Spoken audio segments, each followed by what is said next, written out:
Shabbat Shalom, everybody. Thanks for joining me for another of our Torah Study sessions.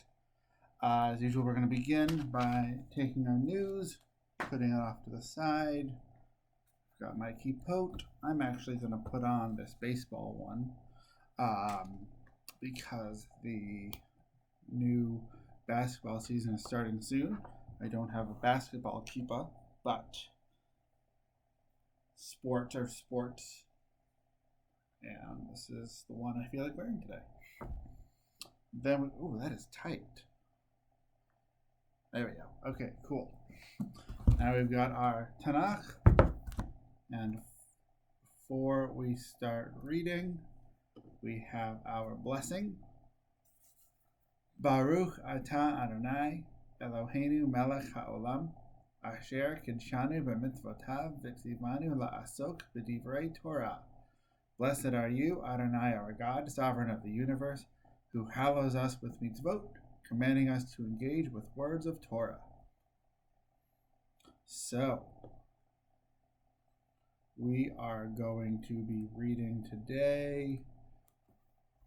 The portion is called Vayiggash, and it is the end of the story of Joseph. Joseph, as you'll remember, was taken by his brothers, who he didn't get along with, and they wanted to kill him. Then they decided instead to sell him into slavery. Joseph gets sent down to Egypt, and when he's there, he is a slave. Then he gets put in jail.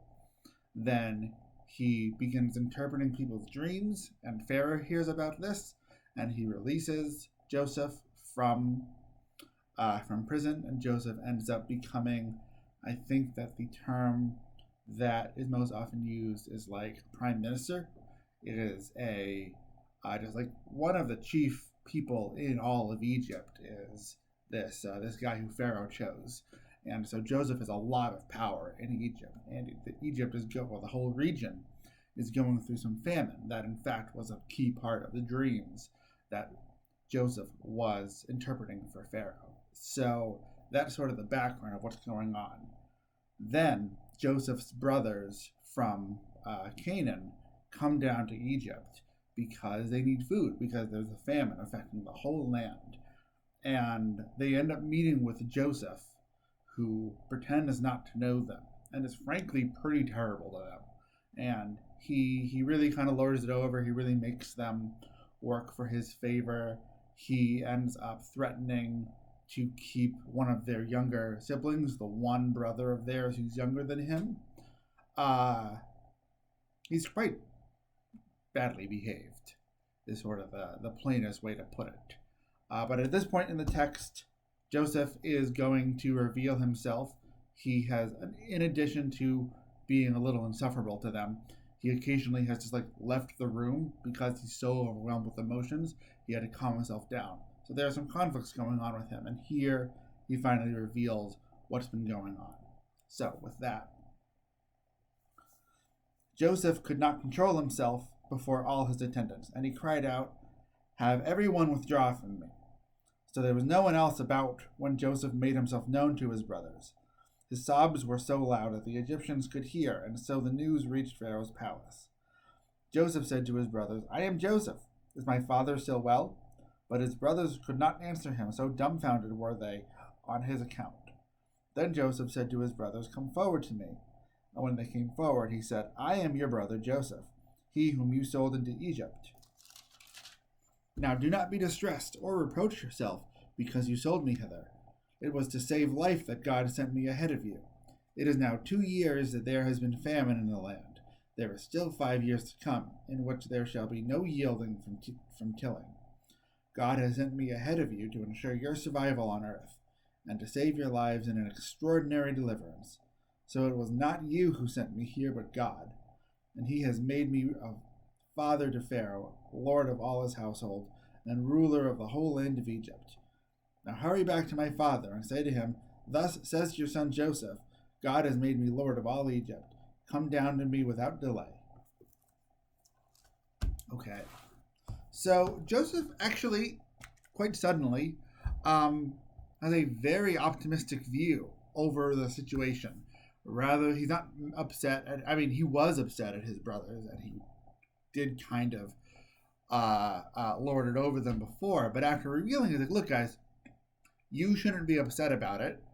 You kind of didn't even do it. Like, if there's in the Torah, if there's a God who controls everything and is omnipotent and omnipresent and all powerful, what's the word I'm missing? Omnipotent is all powerful, omnipresent is everywhere, and omniscient, all knowing. If there's a God who is these things, then things don't happen by accident. And if you threw me in a pit, and if you sold me to slavery, and if I got sent to Egypt, and if I became a prisoner, and if I then interpreted dreams for Pharaoh and became free, all of that is because of God. So ultimately, you guys aren't really to blame. You were playing a role that God required. And so, yeah, it's a very positive realization about what's going on. And he doesn't hold a grudge against his brothers anymore. His brothers eventually recover from their dumbfoundedness and can talk to him, and there's a very good, happy family reunion. Of course, Joseph's father, Jacob, will eventually come down, and they're all very happy and glad to be together, and they're now able to be safe because Joseph has helped Egypt prepare for the famine. So if his whole family moves to Egypt, they will now be in a place that has the food for them. I like the idea of taking a terrible event and putting a positive spin on it and saying, because of this thing that happened to me, I am now blank. I am in a position that I wouldn't have been in otherwise. I know things I wouldn't have known otherwise. That's really it. You experience something or you know something, and that can prepare you better for the future, either the future for yourself or the future for others. If you go through a bad experience and you see your friend doing something similar, you can say, wait, I've been through that. And maybe you can stop them from doing it, or at least stop them from making the very same mistake that you did. You know, the whole thing about don't make the same mistake twice. Once you make a mistake, you can learn from it and avoid it in the future. But also, if you make a mistake, you can share it with other people so that less people will make that mistake in the future. And you can listen to other people when they tell you. And so through this process, we can all make less mistakes and assist people in doing and being better. We all go through bad and rough experiences, and an important part of that is to learn from them and to spread that awareness so that both we do better in the future, but also that other people will as well. So with that in mind, of course, we have our Torah out, and that is a book of healing. We say the Misha Berach, which is a prayer of healing. So if there is anyone who you are thinking of who needs some healing, whether from the coronavirus or whether from something else, they've got some serious pandemic fatigue. I know that I have been feeling that a bit. You probably have as well. It's tough to need to be home so much and need to be restricted as much, especially now around the holidays when we really want to get out and do things. So there are a lot of different things to heal from, to be protected from. Of course, we've got the vaccine on the way out. I know some people who have already gotten it. Maybe you do as well. Maybe some of you have gotten it. I don't know. But there's still a lot of stuff out there, so we want to be safe. We got our prayer for that, for healing. So with that, whether it's yourself, whether you want to keep someone else in mind, or whether you just want to take this time to reflect, let's do it.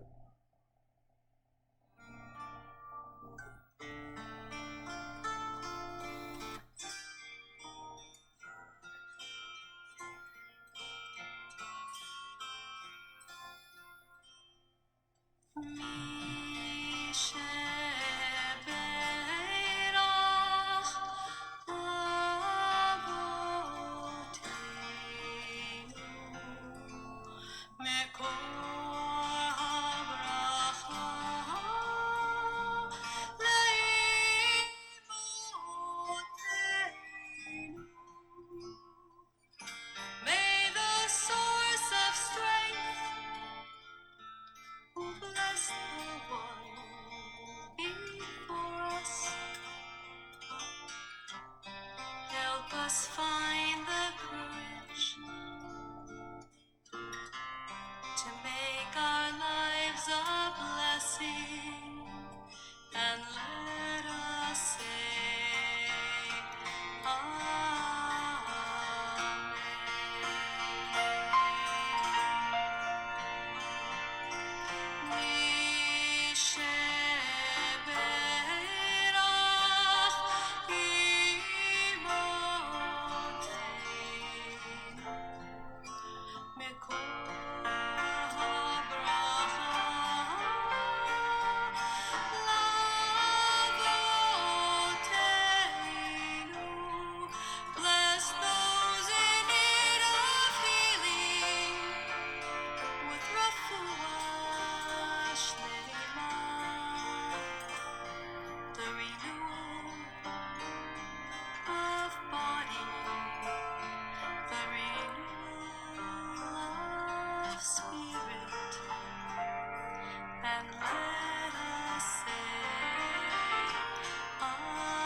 So,